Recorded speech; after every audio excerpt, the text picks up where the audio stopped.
Затопление рудовоза Стелла Бана. Судно Стелла Бана – это рудовоз компании Влог, принадлежащий южнокорейской компании Polaris Shipping. Корабль вошел в серию из 3 кораблей, заказанных компанией Hyundai Heavy Industries в январе 2014 года. Корабль Стелла Банов построен и спущен на воду в июне 2016 года. Компания Polaris Shipping эксплуатировала Stella Banners и несколько в долгосрочном чартере бразильской компании Vela. Длина судна 340 метров, ширина 55 метров. 24 февраля 2020 года капитан судна заявил, что попал в беду у берегов Маранья, Бразилия, получил 2 непоправимые трещины в корпусе. И чтобы предотвратить его затопление, командир якобы направил его на огромную песчаную отмель, чтобы не затонуло судно. Инцидент произошел, когда судно покидало портовый терминал Понта-де-Мадейра в северном бразильском штате Мараньян. В ночь 24 февраля, сообщила бразильская компания Vela.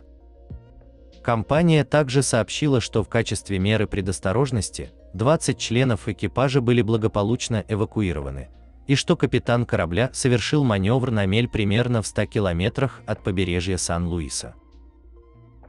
На корабле Stella Bana во время аварии находилось 294 800 тонн бразильской железной руды из Понта-да-Мадейра и 4000 тонн топлива. Компания Vela, как портовый оператор, направила на место технико-эксплуатационную поддержку, включая буксиры, и сотрудничала с морскими властями, чтобы помочь пострадавшему судну. ВМС Бразилии заявили, что направили к месту происшествия 4 корабля для определения состояния судна и оказания помощи. Первоначальная информация указывает на то, что у корабля было 2 течи в носовой части. Кроме того, к судну был отправлен буксир с защитной стрелой и другим сопутствующим оборудованием для локализации возможного ущерба окружающей среде в результате потенциальной утечки топлива. В начале июня 2020 года Stella Bana было поднято с мели после облегчения судна, было выгружено около 145 тысяч тонн железной руды. Но половина груза 145 тысяч тонн железной руды осталась на судне.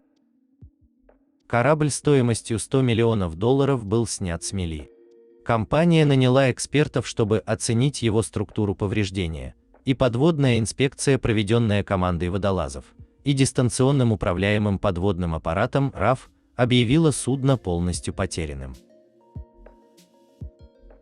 Владелец южнокорейская фирма Polaris Shipping приняла решение, что затопление рудовоза было единственным выходом.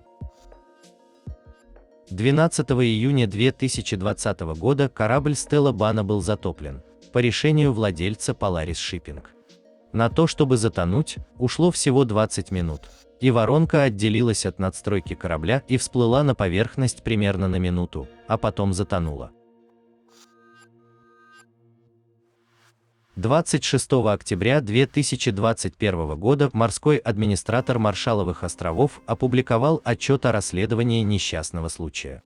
В отчете сделан вывод о том, что наиболее серьезной причиной аварии было отклонение от запланированного маршрута при переходе через Баия-де-Сан-Маркос. А также указывалось на недостатки в управлении на борту и в информации, доступной на морских картах.